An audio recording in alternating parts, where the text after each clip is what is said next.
নমস্কার বন্ধুরা, আজকে আমি আমুদি মাছের চচ্চড়ি করব। তার জন্য আমুদি মাছগুলোকে কেটে ধুয়ে লবণ হলুদ মাখিয়ে রেখেছি। আর এই মাছের মাথাগুলো ফেলে দিতে হয়, এই জন্য ফেলে দিয়েছি। কড়াই বসিয়ে দিয়েছি, কড়াইটার মধ্যে আমি এখন তেল দিয়ে দিলাম। তেল গরম হয়ে গেছে, এক এক করে মাছগুলো আমি ছেড়ে দিচ্ছি। এখন মাছ ভাজা হয়ে গেছে, আমি তুলে নিচ্ছি। ওই তেলেই বাকি মাছগুলো ছেড়ে দেবো। মাছ সব ভাজা হয়ে গেছে, আমি তুলে নিচ্ছি। ওই তেলের মধ্যে আমি কালো জিরে আর কাঁচা লঙ্কা ফোড়ন দিয়ে দিলাম।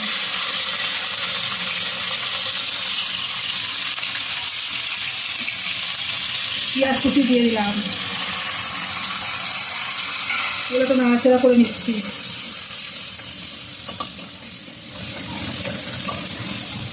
মশলাটা একটু ভাজা ভাজা। আমি সরু সরু করে আলু বেগুন কেটে ধুয়ে রেখেছিলাম, এখন আমি তেলের মধ্যে দিয়ে দিলাম।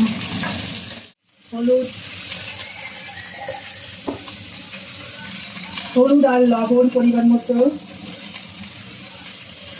দিয়ে এটাকে ভেজে নেব। আমি দুটো কাঁচা টমেটো কুচিয়ে রেখেছিলাম, দিয়ে দিলাম। দিয়ে আমি আবার একটু নেড়ে নেবো। আমার ভাজা হয়ে গেছে, এখন আমি আদা জিরে আর রসুন বেঁচে রেখেছিলাম 2-3 কোয়া দিয়ে দিলাম।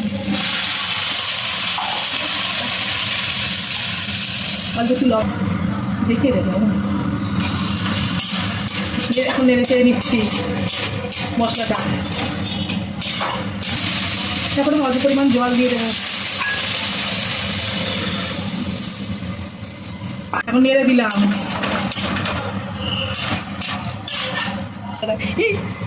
মাছগুলো দিয়ে আমি ঢাকা দিয়ে দেবো। তুলে দেখে নিচ্ছি, জলটা শুকিয়ে এসছে।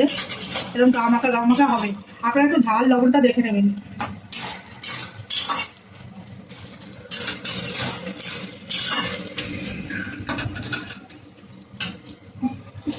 আমি এখন ধনে পাতা কুচি দিয়ে দিচ্ছি। নেড়ে চেড়ে আমি এখন নামিয়ে নেব। আমার রান্নাটা হয়ে গেছে।